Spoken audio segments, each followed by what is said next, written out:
स्वागत है आप सभी का हमारे YouTube चैनल पर। अगर आप हमारे चैनल पर नए हैं तो प्लीज़ हमारे चैनल को सब्सक्राइब कीजिए। तो आज की कहानी हम शुरू करते हैं। तुम मेरे माता पिता के साथ ऐसा कैसे कर सकती हो।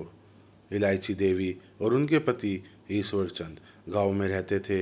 इनके 2 बाग थे और एक घर था हवेली जैसा। एक बेटा नरेंद्र जो शहर में पढ़ाई करने के लिए गया हुआ था और 2 दिन बाद वापस आने वाला था। बेटे के आने की खुशी में माता पिता दोनों झूम रहे थे। आज सुबह से इलायची देवी रसोई में लगी हुई थी। बेटे की पसंद की खीर, आलू की सब्जी, पूरी सब कुछ बनाने में लगी हुई थी। ईश्वर चंद हंस रहे थे और अरे अभी कुछ दिन यहीं रहेगा क्या, सब कुछ आज ही खिलाओगी।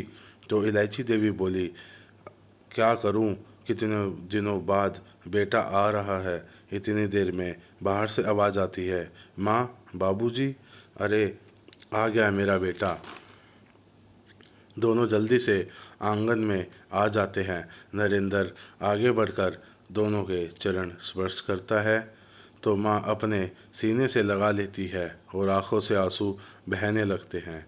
तो ईश्वर चंद जी कहते हैं, अरे भाग्यवान, बेटे को कुछ खिलाओगी या भूखा ही रखोगी। सुबह से रसोई में लगी थी, बेटे को देखते ही सब भूल गई। फिर तीनों मिलकर खाना खाते हैं। कुछ दिनों के बाद नरेंद्र का रिजल्ट आता है। उसमें अपने कॉलेज में टॉप किया था। ईश्वर चंद का तो खुशी से सीना चौड़ा हो गया। अड़ोस पड़ोस में सबको दावत दी। नरेंद्र अब मुंबई जाकर नौकरी करना चाहता था। माता पिता ने कहा, बेटा तुम्हारा पढ़ने का मन था, पढ़ लिया, हमारे पास यहीं सब कुछ रही है। तो वह बोला, नहीं बाबूजी, मैं ज़िंदगी में कुछ बनना चाहता हूँ। बेटे के आगे उनकी एक ना चली और वह बम्बई चला गया। कुछ समय उसका फ़ोन आया, बाबूजी, मुझे एक बहुत बड़ी कंपनी में नौकरी मिल गई है। यहाँ जगह की व्यवस्था होते ही मैं आप दोनों को यहाँ लेने आ जाऊँगा। ठीक है बेटा। 8 महीने हो जाते हैं पर नरेंद्र नहीं आता। कभी कभी फ़ोन कर हाल चाल ले लेता। फिर एक दिन उसका फ़ोन आता है कि कल वह आ रहा है। अगले दिन दोनों नरेंद्र का बेसब्री से इंतज़ार करते रहते हैं। नरेंद्र जब आता है तो उसके साथ साड़ी में पहनी हुई एक लड़की थी। माँ ने पूछा, ये कौन है। नरेंद्र, माँ ये आपकी बहू, हमने मंदिर में शादी कर ली है, मेरे साथ काम करती है। दोनों पति पत्नी एक दूसरे की ओर तरफ देखते हैं। फिर इलायची देवी बात को संभालते हुए कहती है, बेटा तुम रुको, मैं बहू के गृह प्रवेश की तैयारी करती हूँ। और कुछ देर में बहू की आरती कर अंदर ले आती हैं। 3-4 दिन जब रुक कर दोनों वापस चले जाते हैं, माँ बाप मन को दिलासा दे लेते हैं कि बेटे की खुशी में ही हमारी खुशी है। समय ऐसे ही व्यतीत होता रहता है। नरेंद्र फ़ोन भी कम करने लगता है। 3 साल बाद एक बार भी मिलने नहीं आया। एक दिन अचानक नरेंद्र का फ़ोन आता है, माँ, बाबूजी, आप दादा दादी बन गए हैं। आपकी बहू नैना ने जुड़वा बच्चों को जन्म दिया है। मैं कल सुबह आपको लेने आ रहा हूँ। आप अपना सामान पैक कर लेना। ठीक है बेटा। ईश्वर चंद सारे पड़ोस में मिठाई बांटते हैं। खुशी में पूरी रात सो भी नहीं पाते। सुबह सुबह नरेंद्र लेने आ जाता है तो माँ कहती है, बेटा चाय नाश्ता कर ले। तो वह कहता है, नहीं माँ, नैना और बच्चों को हॉस्पिटल से छुट्टी दिलाकर घर भी लेकर जाना है। और तीनों जल्दी ही मुंबई के लिए चल पड़ते हैं। उन्हें घर पर छोड़कर नैना के पास चला जाता है। उन घर पर उन्होंने एक मेड सीमा रखी हुई थी जो सब काम संभालती थी। उसने उन दोनों को उनका कमरा दिखाया और फिर चाय नाश्ता करवाया। यह दोनों पति पत्नी घर को घूर घूर कर देख रहे थे। बड़ा सुंदर घर था। बाहर छोटा सा बगीचा भी था। इतने में नरेंद्र नैना और बच्चों को लेकर आ गया। दोनों जल्दी से दरवाजे पर गए। बच्चों को गोदी में लेकर नैना से उनका हाल चाल पूछने लगे। तो नैना उन्हें देखकर बहुत खुश हुई कि मम्मी जी, पापा जी, आप दोनों यहाँ आ गए, मेरी तो चिंता ही मिट गई। सब अंदर आ गए। फिर तो इलायची देवी नैना के लिए कभी हलवा बनाती, कभी खिचड़ी, कभी खूब सारी पंजीरी बनाई। नैना आराम से रह रही थी। नरेंद्र ऑफिस चला जाता था। दोनों पति पत्नी बच्चों को संभालने में लगे रहते थे। एक सोता तो एक जागता, कभी डायपर चेंज करता, कभी बोतल का दूध पिलाना। बहुत थक जाते थे पर खुशी में कुछ महसूस ही नहीं होता। ऐसे ही 5 साल निकल गए। एक दिन बहू बेटे के कमरे से तेज तेज आवाज़ आ रही थी। कुछ देर बाद बेटा कमरे से बाहर आकर बोला, सोफे पर बैठ गया तो ईश्वर जी पूछने लगे, क्या हुआ बेटा, तुम दोनों की तो कभी नहीं झगड़ते। क्या करूं पापा मैं, वो चाहती है हम घर का मकान खरीदें, पर कहाँ से लाऊं इतना पैसा, समझती नहीं है। ईश्वर उसे यह सब कहकर चिंता मत कर, सब ठीक हो जाएगा, अपने कमरे में चला जाता है।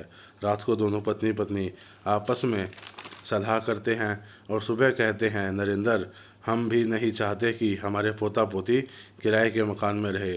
तुम गांव का मकान और बाग बेचकर एक घर खरीद लो। नरेंद्र मना करता है पर बाद में मान जाता है। फिर कुछ समय बाद सोसाइटी में फ्लैट ले लेते हैं। काफ़ी बढ़िया जगह थी, पास में स्कूल, पार्क, मॉल, सारी सुविधाएं थी। धीरे धीरे समय व्यतीत होता रहा। नरेंद्र और नैना भी माँ बाबूजी की बहुत इज्जत करते थे। खुशी का समय तो पंख लगाए उड़ जाता है। बच्चे 5 साल के हो गए। कुछ दिनों से इलायची जी बहू के व्यवहार में अंतर महसूस कर रही थी। उन्होंने एक बार उसकी सहेली को कहते हुए सुना था, यार ये बूढ़े सा लोग घर की शोभा बिगाड़ देते हैं। एक बार नरेंद्र टूर पर गया हुआ था तो नैना ने अपनी सहेलियों के साथ नाटक कर उन्हें घर छोड़ने पर मजबूर कर दिया। बेचारे दोनों सड़क पर चले जा रहे थे, कहाँ जाए समझ ही नहीं आ रहा था। इतने में एक गाड़ी के सामने आते आते बचे। जो व्यक्ति गाड़ी में बैठा था वह गाड़ी से बाहर निकलकर अपने ड्राइवर को डांटने लगा, ध्यान से गाड़ी नहीं चलाई जाती। तो ईश्वर जी कहते हैं, ना बेटा इसकी कोई कसूर नहीं है, हम भी ध्यान से नहीं चल रहे थे। कोई बात नहीं अंकल, मैं आपको आपके घर तक छोड़ देता हूँ। उनकी तरफ देखता तो वह खुशी से उछल पड़ता है, अरे ईश्वर काका आप यहाँ कैसे, अरे काकी आप भी इनके साथ पैर छूता है। पर बेटा हमने तुम्हें नहीं पहचाना। काका मैं महेश, आपके दोस्त सागर का बेटा। अरे तुम मिट्ठू, हाँ काका आपका मिट्ठू। काका आपकी मदद की वजह से ही मैं आज डॉक्टर बन पाया हूँ। अरे ना रे बेटा, वो तो तुम्हारी मेहनत थी। काका आप समय पर फीस नहीं जमा नहीं करवाते तो मेहनत भी कुछ काम ना आ पाती। इतने पापा थे आपको हर रोज़ याद करते थे।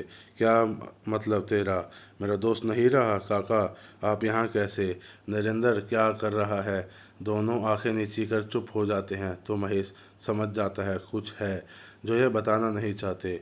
वो अपने घर लेकर चलने लगता है पर दोनों मना कर देते हैं। बेटा हम तुम पर बोझ नहीं बनना चाहते। महेश उन्हें वहाँ ऐसे हालत में छोड़ नहीं सकता था। ठीक है काका, आप घर नहीं चलना चाहते तो कोई बात नहीं, आप मेरे साथ चलिए। वह अपने क्लिनिक पर ले जाता है और क्लिनिक के पीछे एक कमरे बना हुआ था जिससे सुविधाएं का सारा सामान था। आप दोनों यहाँ रहिए और काका आप क्लिनिक में काम कर लीजिए, इससे आपकी बात भी रह जाएगी और मेरी भी। तो दोनों मान जाते हैं। महेश उन्हें उनकी उम्र के हिसाब से सबका काम दे देता है जिससे ना उनको बुरा लगे ना ऐसा लगे कि वह फ्री का वेतन ले रहे हैं। सबको हम इस इशारा कर देता है कि सब इनका सम्मान करे। इधर नरेंद्र घर आने पर नैना से पूछता है, माँ बाबूजी कहाँ हैं। तो वह कह देती है, गांव में जो पड़ोस में काका रहते थे उनके बेटी का रिश्ता तय हो गया तो काका ने बुलाया है। तो कहने लगे कुछ दिन रहकर आ जाएंगे। बड़ी होशियार से उनका सारा सामान छुपा देती है। नरेंद्र भी सोचता है चलो कुछ चेंज हो जाएगा। महीने बीत जाता है। अपनी व्यवहार से दोनों पति पत्नी ने सबका मन जीत लिया था। सब काका काकी कहकर बुलाने लगे। वह भी उन सबकी मदद करने को तैयार रहते। एक दिन नैना और नरेंद्र बच्चों को पार्क लेकर जाते हैं। वहाँ उनका बेटा झूले पर से गिर जाता है तो वह जल्दी से उसे डॉक्टर के पास लेकर भागता है, पर उनका डॉक्टर बाहर गया था। नरेंद्र घबरा गया। नैना का भी रो रो कर बुरा हाल हो रहा था। खून रुकने का नाम नहीं ले रहा था। नरेंद्र गाड़ी चलाए जा रहा था। उसे एक क्लिनिक दिखता है। वह गाड़ी को रोक बेटे को लेकर भागता है। डॉक्टर जल्दी से उसका इलाज शुरू कर देते हैं। कई टाँके आए थे, जख्म काफ़ी गहरा था। डॉक्टर ने दर्द ना होने हो इसके लिए दवाई दे दी थी और कहा बच्चे को लेकर एक कमरा था वहाँ बैठने को कह देता है कि कुछ देर में उसका क्या असर है देख ले, फिर आप बच्चे को ले जाना। चारों कमरे में आ जाते हैं तो बेटी कहती है पापा प्यास लगी है, तो वह नैना से कहते हैं तुम बच्चों को देखो, मैं पानी लेकर आता हूँ।